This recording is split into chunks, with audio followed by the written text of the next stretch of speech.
Saludos amigos de BP y quienes nos sintonizan a esta hora. Hacemos este contacto en vivo, pues el día de hoy, luego de las medidas anunciadas por el presidente Nicolás Maduro y la entrada en vigencia este 20 de agosto de la reconversión monetaria y este nuevo cono monetario del Frente Amplio Venezuela Libre, se pronuncia por estas medidas, indicando pues cuáles serán los próximos pasos que van a dar en los subsiguientes días. Hemos visto pues cómo se ha llamado a un paro general. Vamos a ver cuál es la posición del Frente Amplio. Ya desde la mañana habíamos escuchado las declaraciones del diputado Richard Blanco en representación de la fracción 16 de julio, quien indicaba que se sumaban a esta iniciativa y a cualquier otra iniciativa que tuviera que ver con protesta en contra del régimen actual y de las medidas económicas que, como ellos han indicado, no resuelven la hiperinflación, pues aumentar el salario a 1.800 bolívares soberanos lo que hará será incrementar el costo de los productos, que en la próxima semana, en los próximos días,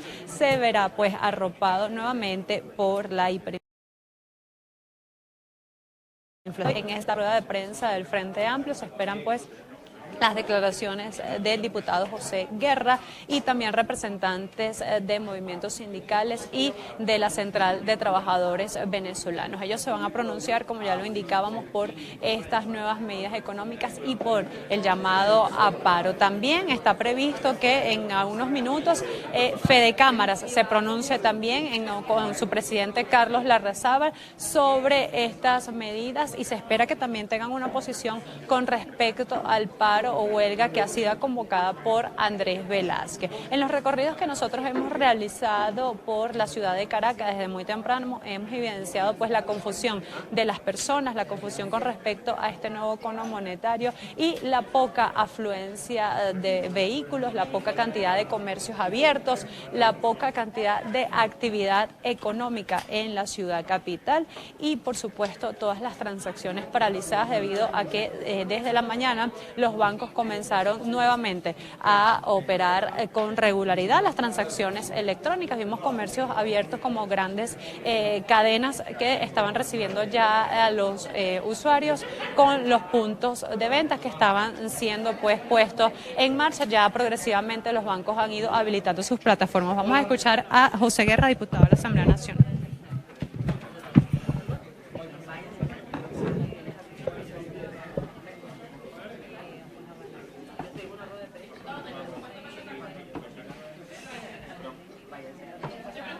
¿Ahí? Ajá, pero ya va, espera que Taisa va a contextualizar todo con los periodistas. Primero hablas tú.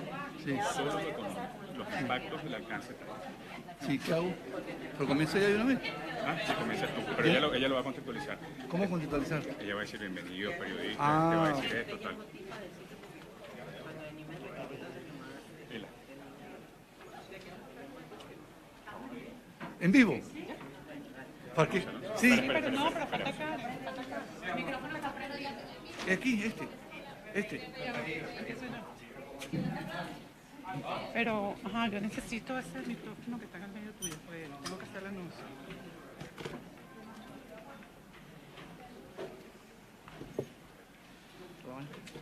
Listo.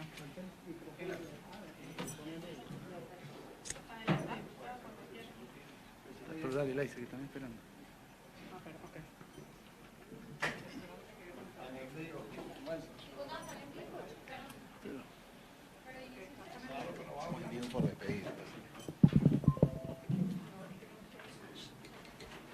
Pero agárralo.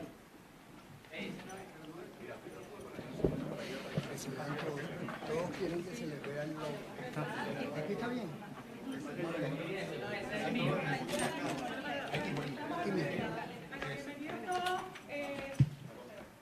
Esta rueda de prensa con el fin de hacer pronunciamiento del Frente Amplio sobre los alcances e implicaciones de las acciones del día de hoy y a posterior del llamado que vamos a hacer. El primer vocero que tenemos es el diputado José Guerra, quien va a hablar sobre los alcances e implicaciones de las medidas que anunció el presidente Nicolás Maduro. Segundo vocero, por los sindicatos, Pedro Arturo Moreno, quien hablará de la perspectiva de los sindicatos, de las implicaciones también que esto tendrá. Y por último, tenemos la representación femenina con Karen, que va a hablar, a leer el manifiesto manifiesto que el Frente Amplio le presenta hoy al país. Bienvenidos todos. Bueno, buenos días, estimados colegas de los medios de comunicación. Los compañeros del Frente Amplio me han pedido que haga un balance de las medidas anunciadas el día viernes por el gobierno en lo que se ha denominado el madurazo o el paquetazo. Venezuela ha tenido dos grandes procesos de ajustes económicos, el de febrero de 1989 y este que se anunció el día viernes pasado. Este paquetazo supera claramente las medidas adoptadas por Carlos Andrés Pérez en el año 1989 en términos de la devaluación de la moneda. Cuando Carlos Andrés Pérez ajustó la tasa de cambio en ese momento oficial era 14 bolívares con 50 y pasó a 34 en un solo día. Y ahora el paquetazo pasa la tasa de cambio 242 a 6 millones de bolívares, una depreciación de la moneda de 1.300%. O sea, de un día para otro se devaluó la moneda en 1.300%, se depreció en 1.300%. ¿Por qué esto? Bueno, porque el gobierno, con la aritmética del petro, establece un barril de petróleo, $60, un petro igual 3.600 bolívares soberanos. Cuando divides 3.600 entre los 60, te va a dar que la tasa de cambio es 6 millones. Esa es la tasa de cambio a la cual la economía se está ajustando ahorita. Entonces, esta es una mega devaluación. Adicionalmente, el ministro Jorge Rodríguez, el día de ayer, el día sábado, anunció que van a abrir 300 franquicias para casas de cambio para hacer subasta. Entonces, el gobierno dice que el Banco Central va a retomar la fijación de la tasa de cambio. Y por otra parte dice que la tasa de cambio va a fluctuar. Si fluctúa no se puede fijar, y si se fija no puede fluctuar. Entonces, aquí hay una contradicción en los términos, en la cual está planteado el término, la política cambiaria. Por otra parte, van a hacer una subasta. ¿Para subastar qué? ¿Cuáles dólares? Si el Banco Central no tiene dólares. El Banco Central tiene apenas 8.500 millones de dólares en reserva, de los cuales 7.000 millones es oro. Entonces no puede subastar dólares. Y pensar que el sector privado, que no exporta en Venezuela y que no hay exportaciones, vaya a aportar divisas suficientes para alimentar ese mercado, es un absurdo. Entonces, estamos en un mar de contradicciones con respecto a la política cambiaria. Si dicen que van a tener control de la tasa de cambio y que lo va a fijar el Banco Central, entonces no es un tipo de cambio fluctuante, porque por fluctuación entendemos que la tasa de cambio se mueve diariamente. Entonces, o está fija o está fluctuante, pero no puede estar fluctuante y fija al mismo tiempo. La segunda medida es la del IVA.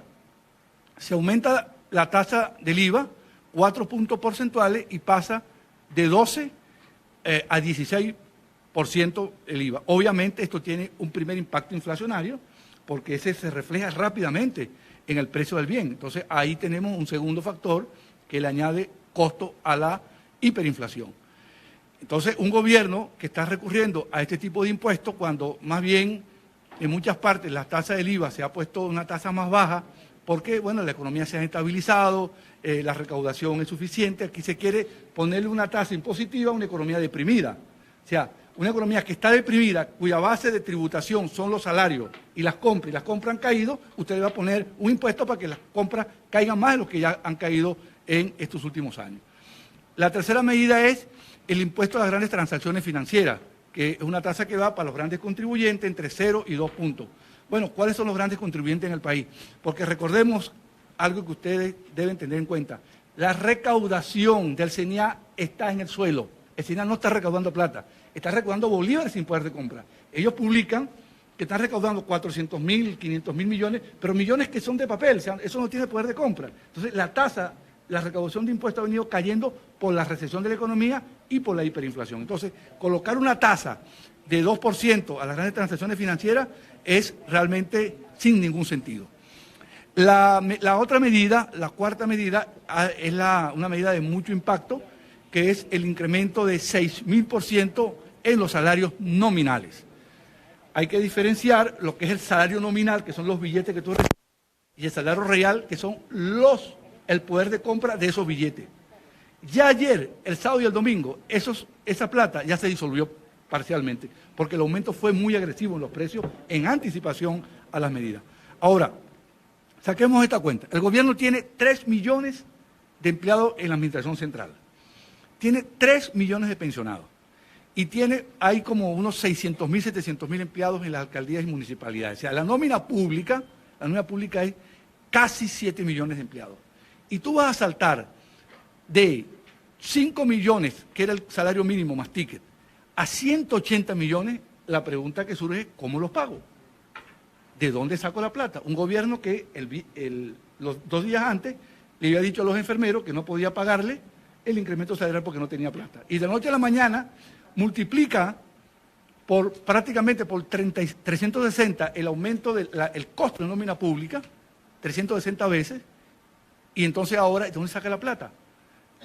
No hay aumento de la producción petrolera, el IVA no te da para eso porque cada punto del IVA es como equivalente a 0,5 del Producto Interno Bruto, que no te da para cerrar la brecha. El aumento de la gasolina se ha pospuesto. Entonces, ¿dónde saca la plata? Del Banco Central, de la llamada emisión inorgánica de dinero o dinero sin respaldo, que lo que hace es añadirle más fuego a la candela de la hiperinflación. Entonces, las cuentas no cierran por ningún lado.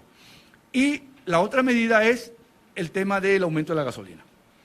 El aumento de la gasolina está anunciado y la política del gobierno que se ha hecho manifiesta es que va a haber un subsidio a la gasolina para aquellos que saquen el carnet de la patria y quienes no saquen el carnet de la patria, que es más de la mitad de los que tienen vehículos, porque no todo el que tiene carnet de la patria tiene vehículo. Es decir, la mayoría de los que tienen carnet no tienen vehículo. Y la mayoría de los que tienen vehículos no están registrados en el censo. Entonces, va a haber un incremento, inclusive con el subsidio, el incremento de la gasolina va a pasar de 100.000%. Va a pasar de 100.000%, porque hoy es tan baja que cualquier incremento es muy sustancial. Ahora bien, aquellos que no tenemos el carnet y que no censamos el carro y los transportistas van a pagar el precio internacional. Ahora, ¿cómo se forma el precio internacional de la gasolina? Ahí tenemos que responder 2 preguntas. ¿Cuál es el precio internacional? ¿El precio de Colombia o el precio de los Estados Unidos? En Estados Unidos hay 2 tipos de gasolina, la 87 y la de 91, la regular y la básica, ¿no? La regular, la 87 octano, cuesta $1. Pero en Colombia la gasolina cuesta $1.20. $1.20 cuesta la gasolina en Colombia. Más cara que en Estados Unidos. Entonces, de $1.20, 60 centavos de ese $1.20 es el costo del petróleo, del barril de petróleo, de la materia prima para ser refinada. 10 centavos es la refinación y unos 5 centavos la distribución. De manera que lo que te queda de impuesto prácticamente son 50 céntimos. O sea, un poco, el 40% prácticamente del precio de la gasolina. Si tú llevas el precio de la gasolina venezolana al precio internacional, tú lo que estás diciendo a los venezolanos es que van a pagar los mismos impuestos que pagan los colombianos y que pagan los estadounidenses por la gasolina. A un salario colombiano básico de $300 y a un salario básico de los estadounidenses de $850, tú le vas a poner a pagar al venezolano, que apenas ganará 5 o 4 dólares, los mismos impuestos que pagan los estadounidenses. Entonces, ¿para qué tenemos la reserva más grande de petróleo del mundo? O sea, aquí lo que ha pasado es un gran festival de demagogia, un torneo de demagogia que comenzó en 1999, cuando se dijo que la gasolina era el pueblo, y pasaron 20 años prácticamente con el precio congelado. Si esto se hubiese hecho de manera gradual y sostenida, el país no tuviera esta situación. Pero es la demagogia en la cual se incurrió, que ahora cualquier aumento es impagable. Ahora, ¿el argumento del gobierno cuál es? Que aumenta la gasolina para que no se lleven la gasolina. Bueno, si ese es el argumento, es un argumento, es una falacia de composición, digamos. ¿Por qué? Bueno, porque entonces es un problema policial. Porque entonces con cerrar la frontera, que ya está cerrada, con militarizar la frontera, que ya está militarizada, con cerrar los pasos, las trochas, se resuelve el problema. Entonces, el decir ese argumento es como una especie de ofensa a los propios guardianes de la frontera venezolana, que es por donde se filtra la gasolina, porque la gasolina no sale ni por aire ni por el subsuelo, sale por las carreteras. ¿Y quién controla la frontera? Estamos hablando de que salen prácticamente 20.000 barriles de petróleo diario.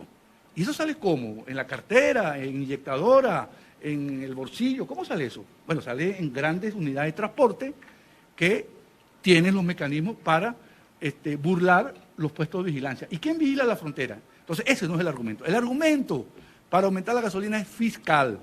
Darle plata al gobierno. Ese es el gran argumento. Y utilizan ¿cómo llaman? La excusa de que por la frontera colombiana sale, que sí sale, para justificar el aumento de la gasolina. Entonces digan la verdad, díganle que están ahogados financieramente, que PDVSA está quebrada, que ustedes quebraron PDVSA, el gobierno quebró a PDVSA, la nómina de PDVSA la paga el Banco Central, PDVSA no contenta ahora, le quiere meter la mano en el bolsillo a la gente para sacarle plata para cubrir la ineficiencia y la corrupción que hay en PDVSA, denunciado por ellos mismos. Entonces ese es el punto, que quieren hacernos pagar a nosotros el desastre, la corrupción de PDVSA. Y yo les digo, y aquí no comprometo al Frente Amplio, habla José Guerra en este paréntesis. Yo sí estoy de acuerdo con que se hubiese aumentado la gasolina oportunamente, pero jamás al precio internacional.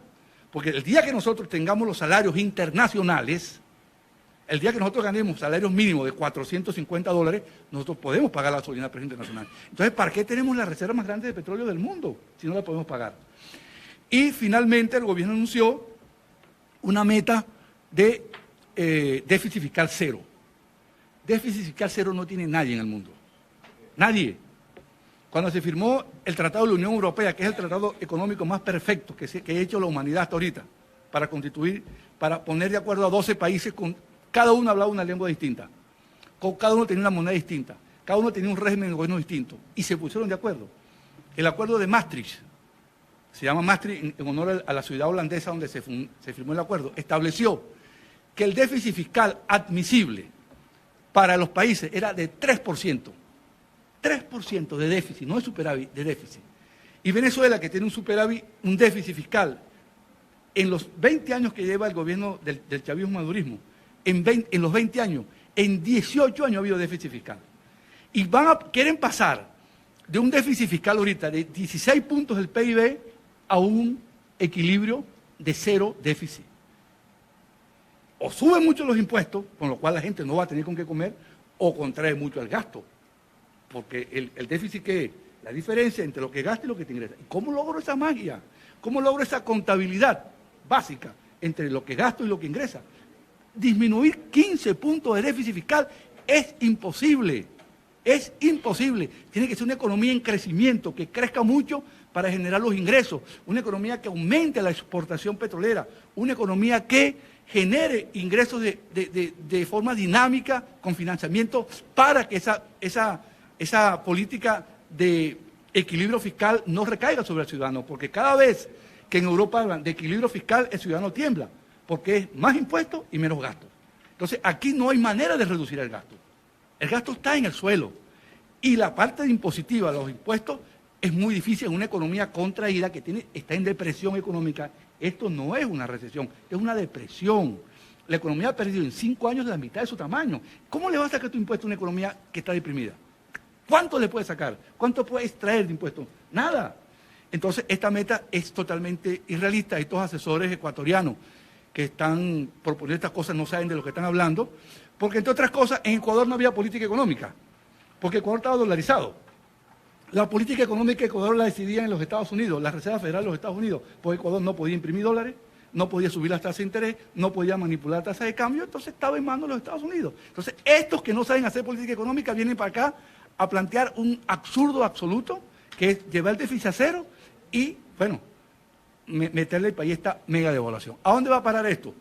Bueno, esto probablemente va a generar 2 problemas adicionales.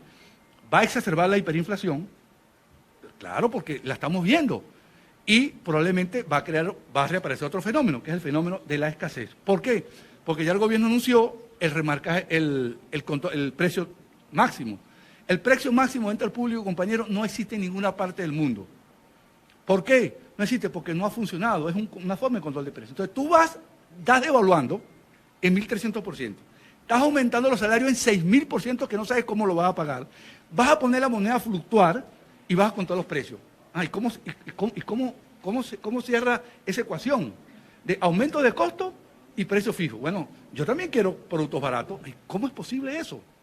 Con una macro devaluación que ha habido, una maxi devaluación. Bueno, ojalá que el fenómeno de la escasez no vuelva a los niveles que teníamos antes, porque el gobierno, desde hace 1 año y medio, 2 años, optó por aceptar el aumento de precios con tal que los productos aparecieran. Pero si pones un techo a los precios con una macro devaluación que ha ocurrido de 1.300%. ¿Cómo es que los precios? O sea, explíqueme cómo un producto, cómo un trabajador que tiene 4 empleados y estaba pagando a los trabajadores 2 salarios mínimos, 10 millones de bolívares, y ahora tiene que pagar la nómina en 130, 180 millones por cada trabajador, ¿cómo hace? Le pongo un ejemplo muy práctico. En una panadería, un trabajador ganando 2 salarios básicos, sin meter el estipendio que el panadero le da, que le da el pan y se lleva al trabajador como una remuneración en especie, con 2 salarios mínimos, que ganaba un muchacho que trabaja en la panadería. El panadero tenía que vender 25 panes para pagarle al trabajador. Ahora tiene que vender 300 panes para pagarle al trabajador, porque está llevando la nómina a 180. ¿Cómo lo pago?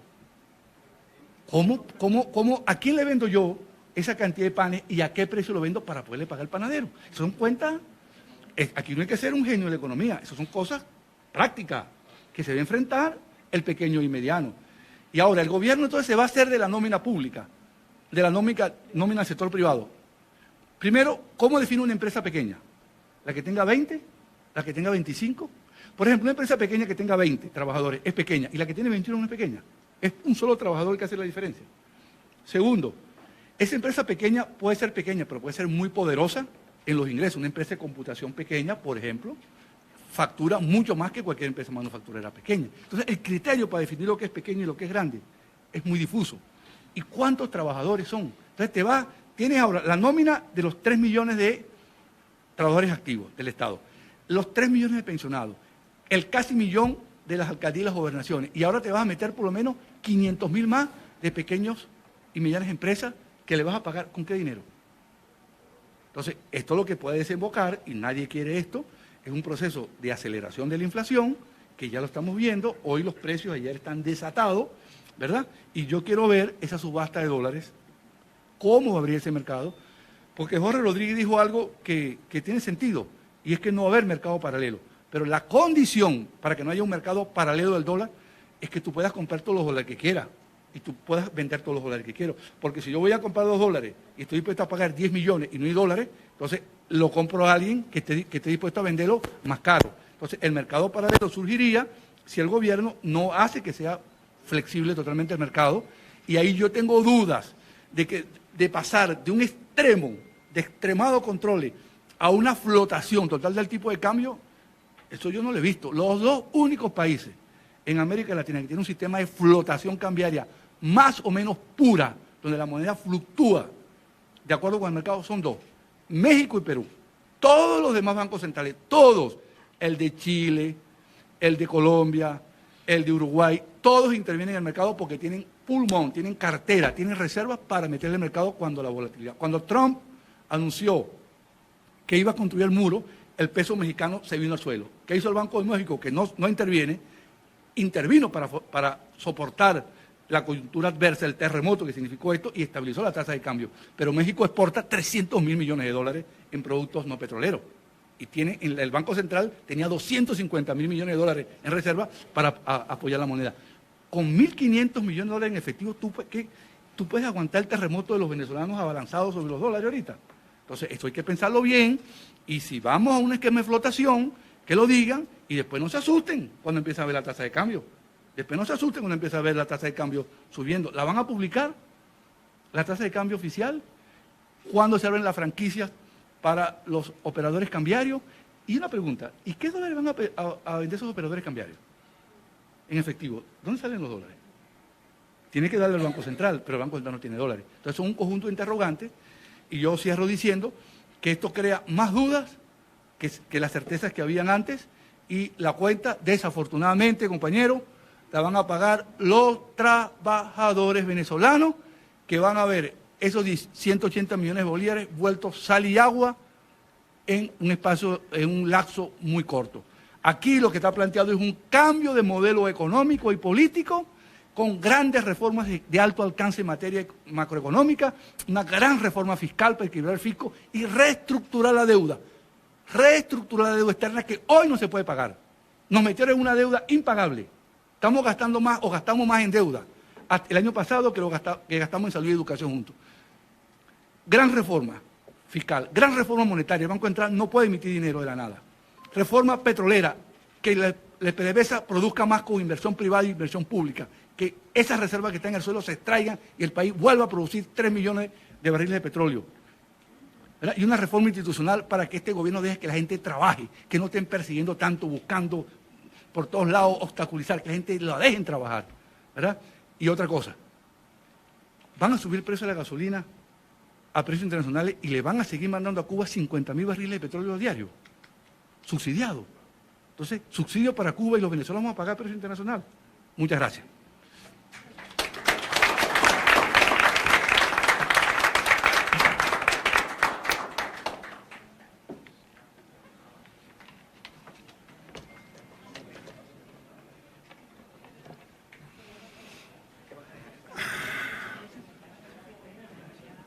Buenas tardes, Pedro Arturo Moreno, secretario ejecutivo de la CTB y representante también de la Unidad de Acción Sindical y Gremial.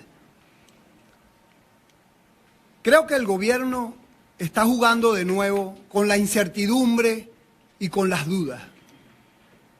Pareciera que esta puesta en escena de estas medidas económicas progresivamente conocidas de verdad aumentan la incertidumbre sobre el fondo de lo que debería ser la solución de los problemas sociales y económicos de los venezolanos. En primer lugar, recordando algo que dijo el compañero José Guerra, en 5 años se ha destruido el 55% de nuestra actividad económica. Es decir, estamos frente a una debacle fundamentalmente en lo que es el trabajo productivo. Es decir, por supuesto, ha estado en los hombros de los trabajadores donde ha descansado fundamentalmente esta destrucción de la economía venezolana. Se sigue apostando a que el Estado tenga poder de seguir endeudándose, de seguir subastando nuestras riquezas minerales y petroleras. Pero en absoluto este tipo de medidas se encamina en la dirección de reactivar la industria y nuestra producción del campo. Es decir, estamos frente a un juego donde el gobierno pretende seguir manteniendo una política que beneficia fundamentalmente a quienes nos están prestando dinero, valga decir, Rusia y China. Y por supuesto eso tiene un costo en la hipoteca de la posibilidad de que Venezuela se desarrolle todas sus potencialidades, deje de ser solamente un país minero o petrolero. Y para nosotros los trabajadores, el poder adquisitivo es lo que mide la calidad de nuestro salario. No es el monto, 5, 10, 15, 18, 1.800 bolívares soberanos, sino qué podemos adquirir con eso. Si nos hablan de que este salario va a estar anclado en el petro, aún no conocemos que el petro tenga un mercado propio como moneda. Sigue siendo un título valor, sigue siendo algo que depende de las finanzas que tenga el gobierno. Es decir, en esa dirección, los trabajadores, el movimiento sindical, el movimiento gremial, repudia medidas que pretenden seguir manteniendo una política fundamentalmente de deterioro de las condiciones de vida de los trabajadores, pero del pueblo en general. Los anuncios que acaba de hacer el compañero Guerra, en el sentido de que se puede aumentar el desabastecimiento y la escasez, ya lo estamos viviendo desde finales de la semana pasada. Es decir, donde la gente incluso se endeudó para tener en sus casas un poquito de harina, de pan, de carne, de lentejas. Es decir, porque percibe que este anuncio demagógico de que le van a dar un bono de 60 millones que no va a alcanzar en absoluto si los precios siguen aumentando como ya lo estamos viendo. Frente a esto, la población venezolana tiene que dejar de hacerse ilusiones que con esta casta gobernante podremos salir de la actual crisis. Es necesario, de verdad, que las reivindicaciones nuestras, la que tiene ya 62 días los trabajadores de la salud protestando para que le den un salario digno, los trabajadores de la cementera, los trabajadores de las industrias básicas, los trabajadores de Corpoelet, es decir, donde cualquier contratación colectiva prácticamente no dice nada a las posibilidades de que la familia venezolana pueda de verdad sortear este momento tan difícil. Por eso nosotros estamos llamando la necesidad de que los trabajadores nos unamos en la necesidad de que nuestras reivindicaciones más preciadas, como es el salario, la seguridad social, de verdad tienen que estar vinculadas con la propuesta de una nueva política económica. Una nueva política económica que revalúe el trabajo mismo, que de verdad le dé sentido a ir a producir, que haya de verdad las posibilidades que el campo venezolano pueda surtir la mesa de los hogares venezolanos. Es decir, frente a eso, los trabajadores, los colegios, los sindicatos, estamos organizándonos para darle un parado a este gobierno. Es decir, hay diversas protestas que se vienen anunciando, pero lo fundamental es que nosotros nos dirijamos unitariamente a toda la población trabajadora en la necesidad, en primer lugar, de resistir aquí en nuestro territorio, de que aquí estamos comprometidos en reedificar una democracia que de verdad no solamente hable de derechos civiles y políticos, sino que hable de derechos económicos, sociales y culturales, que de verdad, incluso con toda esta reconversión, ni siquiera este gobierno se aproxima a lo que dice uno de los entes internacionales de lo que debería ser el salario mínimo para no llegar a la escala de indigencia, como es el Banco Mundial. El Banco Mundial nos habla de que un salario mínimo para no pasar a ser un indigente tiene que ser de $1,9 diarios. Eso nos estaría hablando de aproximadamente $60. Ahora, esa conversión, ¿qué es $1 para un venezolano? ¿Qué es un petro? Es decir, nosotros no podemos medirlo. Estamos en una economía donde esta pretensión de recomponer los componentes, vamos a decir, de lo que es la estructura del trabajo y de la economía, está fundamentalmente basada en que aquí las ventajas comparativas estén en un salario de hambre de los trabajadores, en que los estudios y la preparación profesional no sean evaluadas como al cruzar la frontera prácticamente existe esa valorización. Es decir, frente a eso, tanto la Unión de Acción Sindical y Gremial y los diferentes componentes en sindicatos y colegios estamos preparando una huelga nacional ciudadana. No es un paro de un día, es una huelga donde nosotros fundamentalmente, basándonos en los preceptos constitucionales y legales que nos hablan de un salario que tiene que estar en una vinculación con un poder adquisitivo de la canasta básica. Es decir, en esa dirección nosotros, por supuesto, tenemos que hacer un pacto con los diversos sectores sociales, los empresarios, los factores políticos que conforman no solamente el Frente Amplio, sino otras agrupaciones, de tal manera que nosotros podamos de verdad presentarle una esperanza a los venezolanos, una esperanza para no irnos de esta tierra, o como dicen los trabajadores de la salud, yo no me quiero ir, yo quiero que en Venezuela nosotros tengamos un salario digno. Es decir, y esas enfermeras que tan valientemente se han mantenido más de 2 meses en la calle exigiendo sus derechos, es principalmente en vinculación con el respeto a la Constitución, al artículo 91, a los artículos sociales, al derecho al trabajo. Y frente a eso, necesariamente, nosotros no nos vamos a rendir. Es decir, tanto el Frente Amplio, la Unidad de Acción Sindical y Gremial y las diversas componentes de sindicatos y colegios, vamos a dar la pelea acá. Vamos a darla porque Venezuela merece que nosotros apostemos por su recuperación en cuanto a derechos civiles y políticos. Ya basta de un régimen criminal, militar, donde ha socavado derechos importantísimos que incluso hace uso de formas y tratos crueles y abominables contra los detenidos. Es decir, frente a eso, la Confederación de Trabajadores de Venezuela y la Unidad de Acción Sindical y Gremial, tratando de hacernos voceros de todo este conjunto de organizaciones sociales, tenemos que encaminarnos a una lucha organizada, que esté basada en la unidad. Ya basta de protagonismos particulares, partidistas.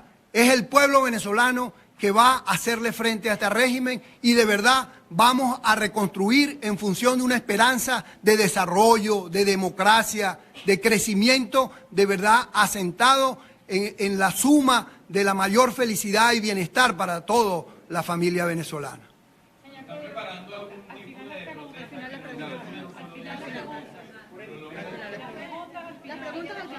Las preguntas al final.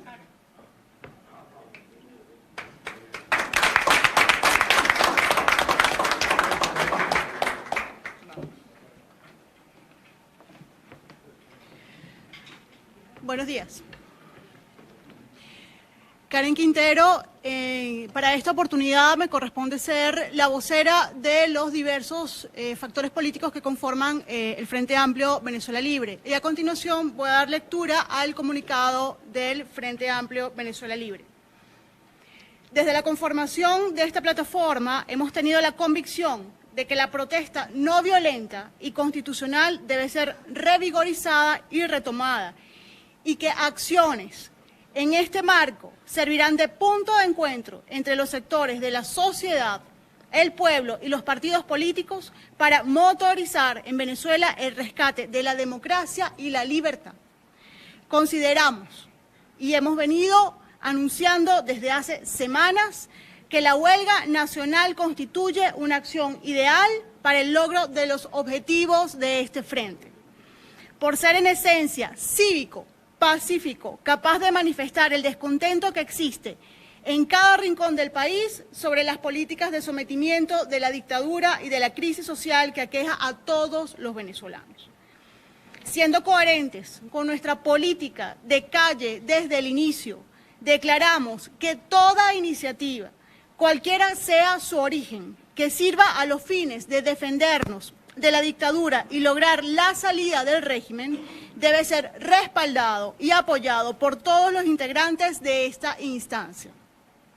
Así como hemos salido en respaldo de las enfermeras, los profesores, los transportistas y los demás gremios que valiente y patrióticamente, también como lo acaba de decir mi compañero que me acaba de anteceder, han salido a la calle a exigir reivindicaciones justas, estamos dando un paso adelante en esta oportunidad para darle nuestro respaldo a la propuesta realizada en días previos por diversos sectores y partidos políticos de realizar una jornada de protesta nacional para este martes 21 de agosto.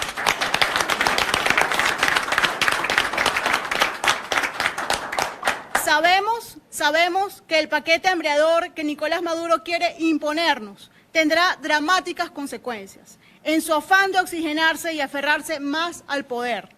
Sigue sumiendo la economía en un abismo que absorberá inevitablemente a comerciantes, empleados públicos, trabajadores de la economía informal, amas de casa, jóvenes que quieren emprender, jubilados y pensionados.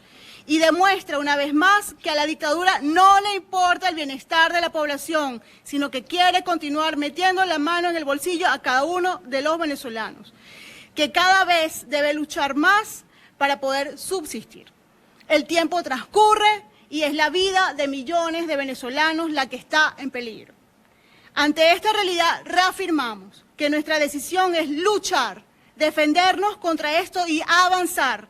No podemos mantenernos a la expectativa de que otros, el tiempo o la coyuntura hagan el trabajo que nos corresponde. Tenemos la certeza de que este tipo de acciones son buenas para la lucha contra la dictadura y que representan pasos importantes para retomar la presencia activa, constante y sincronizada de la ciudadanía en la calle, pacíficamente pero con determinación.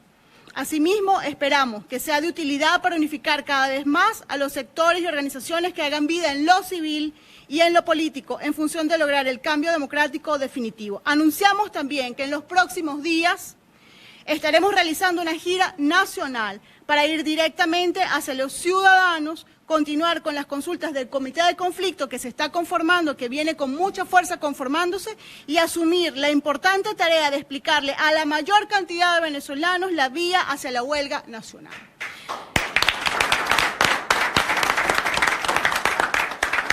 No podemos quedarnos solo en una convocatoria a ejercer el derecho constitucional a la protesta. Debemos lograr que la mayor cantidad de personas la entiendan y asuman como un mecanismo efectivo de presión ciudadana para finalmente sacar a Nicolás Maduro del poder que hoy se encuentra usurpando. Esta es la declaración del Frente Amplio Venezuela Libre. Con respecto, compañeros periodistas, a las preguntas, nosotros establecimos la metodología del día de hoy de manera que el diputado José Guerra pueda dar respuesta a las informaciones de tipo económico, es decir, donde hayan quedado o se surjan algunas preguntas en ese sentido, igualmente el compañero de la CTV y en el caso de los factores políticos del Frente Amplio, mi persona. Así que adelante. Yo lo estoy entendiendo, es una huelga que ustedes se suman al llamado huelga de mañana, pero después van a hacer una gira para otra huelga. No, vamos a responder una pregunta a la vez. El comité de conflicto o la organización de un comité de conflicto nacional, quiero recordarles a los periodistas que hace un mes aproximadamente dimos una rueda de prensa, el Frente Amplio Venezuela Libre dio una rueda de prensa en la sede de la APUCB, donde iniciamos una consulta nacional a todos los sectores de la población, donde establecimos un instrumento sobre la necesidad de articular distintas maneras de lucha, entre ellas el paro o la huelga. De esa consulta nacional, de esos resultados que se recogieron y del pulso que hemos venido manteniendo con los distintos sectores, tanto empresariales como de trabajadores, con el sector de salud, con muchos otros sectores organizados y de la sociedad civil, hemos establecido, después de esa rueda de prensa de la PUCB hace un mes, después de esa consulta, que se conformaría un Comité Nacional de Conflicto. En el Comité Nacional de Conflicto y producto del resultado de la consulta nacional se estableció que todas las acciones, fundamentalmente la huelga nacional, no es huelga general, huelga nacional, que incluya la mayor cantidad de sectores civiles y sindicatos, empresariales, trabajadores, etcétera, es la forma como vamos a establecer al menos una vía de organización para la articulación de todas las fuerzas sociales. Entonces, la huelga general está establecida en la Constitución y es un instrumento de lucha tanto de los trabajadores, pero formalmente de los trabajadores que están asociados. Está establecido en la Constitución. Sin embargo, la figura de la huelga nacional es trascender la figura de la huelga general y poder convocar a la mayor cantidad de sectores, por ejemplo, las amas de casa, los vecinos, los estudiantes, que no tienen la huelga general como una política, digamos, específica de su sector, pero que sí debe ser, digamos, ampliamente convocada, y por eso la huelga, como una movilización, como una estrategia de movilización, es la estrategia que el Frente Amplio le propone al país. ¿Y entonces cuál sería la convocatoria formal para mañana? ¿Perdón? Las actividades exactas que van a realizar entonces ustedes en esta huelga nacional. Nosotros vamos hacia la huelga nacional. Estamos organizando a los sectores que se han venido incorporando y seguimos incorporando sectores a la conformación de la huelga nacional. El Comité Nacional de Conflicto es el espacio donde se articula esta iniciativa. Otras instancias y otras iniciativas como el paro, como las protestas, forman parte del inicio de las acciones que nos conllevarán a la huelga nacional.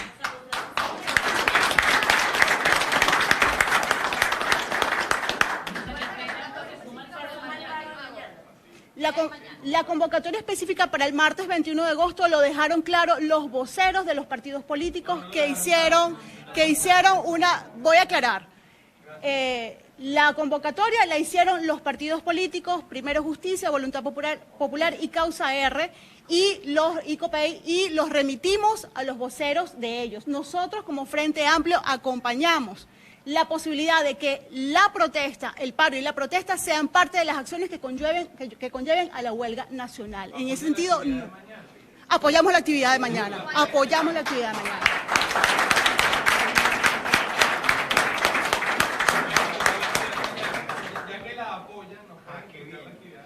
Sí, mañana. Claro que sabemos que vamos a apoyar, por supuesto que sabemos que vamos a apoyar. Vamos a dar la mayor cantidad de información y de todas maneras remitimos a que los factores políticos, que son los padres de ese paro, por favor remítanse a quienes hicieron la convocatoria. Sin embargo, nosotros, el Frente Amplio, como acompañantes de la iniciativa, estamos promoviendo la articulación de todos los sectores que tanto han promovido paro y la conformación de asambleas. El día de mañana se estarán realizando algunas actividades puntuales que vamos a, posteriormente por las redes sociales, vamos a especificar los puntos y las horas. Sí, de asambleas, permítame para terminar de responder, que van a acompañar la jornada de paro. Sin embargo, hasta donde sabemos, y los remito nuevamente a los voceros de los partidos, hasta donde sabemos, es un paro, es una actividad de paro que inicia por 24 horas. ¿Se ha hablado con la gente, por ejemplo, del sector privado, de cámaras o de comercio, para este tema del paro de mañana? ¿Cómo, perdón? ¿Se ha conversado ya con los gremios para lo del paro de mañana? Sí, efectivamente las empresas permitirían a sus trabajadores. Eso lo deberá informar el comité, la asamblea de Fedecámaras que estaban reunidos hoy. Ellos dirán si toman una posición al respecto o no. La posición quería consultarla sobre algo un poco aparte. La posición del Frente Amplio o de este nuevo sector de oposición frente a toda esta diáspora que hay, ya dicen que asciende a los 4 millones, pero también los venezolanos en este momento gravemente rechazados, vemos lo que pasó en el campamento de Brasil. Entonces, ¿qué le dicen ustedes hoy a los venezolanos con respecto a esta situación? Y que muchos hoy piensan en irse, mientras casi que el mundo los rechaza, sobre todo los venezolanos, tomando en cuenta lo que pasó en el campamento de Brasil. Bueno, nosotros como Frente Amplio tenemos una profunda preocupación por la situación que pueden estar pasando en esta hora nuestros compatriotas en cualquier parte del mundo, donde quiera que se encuentren. Los tratados en materia de recepción, digamos, tanto de migrantes, en el caso de la migración forzada de Venezuela, de los venezolanos que estamos padeciendo esta crisis enorme a la que nos está sometiendo esta dictadura. Sin embargo, hacemos un llamado a la sindéresis de los países que acogen, que en todo caso, bien sea de paso o bien sea que finalmente reciben a los migrantes venezolanos, a las personas desplazadas por esta digamos, por esta terrible tragedia que estamos pasando, y esperamos que los países tengan a bien utilizar los mecanismos que las Naciones Unidas han dispuesto para la protección de los migrantes y de las personas desplazadas. Un segundito, señora Quintero. Usted al principio hacía un recuento de cómo el Frente Amplio había llegado a la decisión de, bueno, asumir una huelga como un modo de protesta de lo que está sucediendo. Ya habíamos tenido esa respuesta el 9 de este mes, de que efectivamente se iba a implantar una huelga general. ¿Qué ha sucedido desde entonces hasta ahora? ¿Pudiésemos tener un balance de lo que ha hecho el Frente para saber? Porque simplemente tenemos respuestas de que se sigue organizando, o sea que desde entonces hasta ahora ha seguido la organización. Sí, efectivamente. Efectivamente. Esa pregunta sería informar sobre la creación del comité, que noticias hay nuevas de este comité, quiénes lo van a integrar. Sí, efectivamente está empezando a conformarse. Se acordó la conformación de un comité organizador, una comisión organizadora del comité de conflicto. Es decir, en los próximos días, seguramente muy pronto, el mismo comité de conflicto va a dar una expresión al país, con lo cual se han ido sumando sectores cada vez más. Es decir, no hay un plazo para que todos los sectores se sumen, es decir, lo que estamos es sumando la mayor cantidad de organizaciones y sectores posibles. Señora Quintero, ¿nos podría decir qué sectores se han sumado a esta propuesta de huelga del Frente Amplio? Mira, estamos trabajando desde el principio, hemos venido, digamos, trabajando a PUCEBEF, es decir, hay muchos sectores, tanto estudiantes, se han venido incorporando el sector de salud, el sector, digamos, sindical, y bueno, estamos en conversaciones con otros sectores que se van incorporando. ¿Qué llamado le hacen ustedes mañana a las personas que están en su casa, a los comerciantes, a que salgan, que no salgan? ¿Qué van a hacer mañana? O sea, que abran los negocios, que no los abran. Nosotros hemos dicho claramente que mañana es el inicio de un ciclo, de un nuevo ciclo superior de unión del pueblo venezolano. Obviamente cada sector tendrá bien definir cómo participa de ese llamado. de cómo participa de ese llamado. Lo que estamos pidiendo es que por favor la gente esté atenta a los comunicados que los partidos que han convocado, nuevamente lo insisto, que han convocado al paro, estén atentos a las redes sociales para que los voceros de sus partidos. Una última cosa, señora Quintero, este llamado a paro de los dirigentes políticos fue consultado en algún momento con el Frente Amplio, que justamente tenía esta diatriba de llamar o a un paro o a una huelga nacional. No son contradictorios. El paro y la huelga sí fue consultado. No hay contradicción entre el paro y la huelga. Solamente decimos que la huelga es un mayor nivel, conlleva un mayor nivel de movilización y un mayor nivel de articulación. Vamos del paro a la huelga.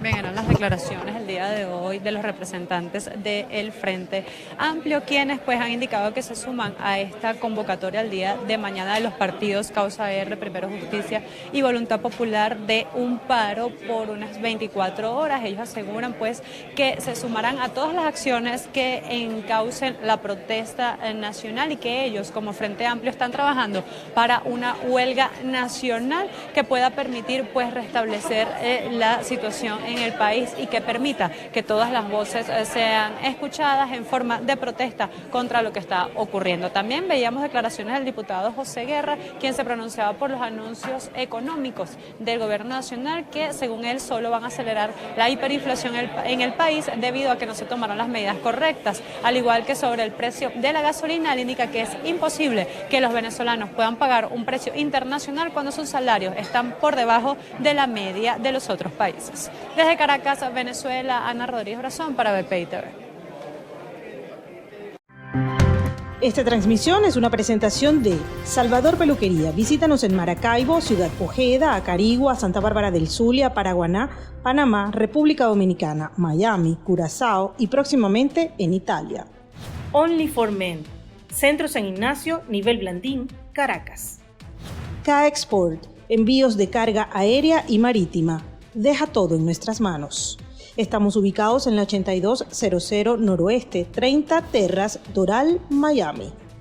Tranquility at Doral, Salón and Spa. Estamos ubicados en la 9566 Northwest, calle 41 del Doral, Miami.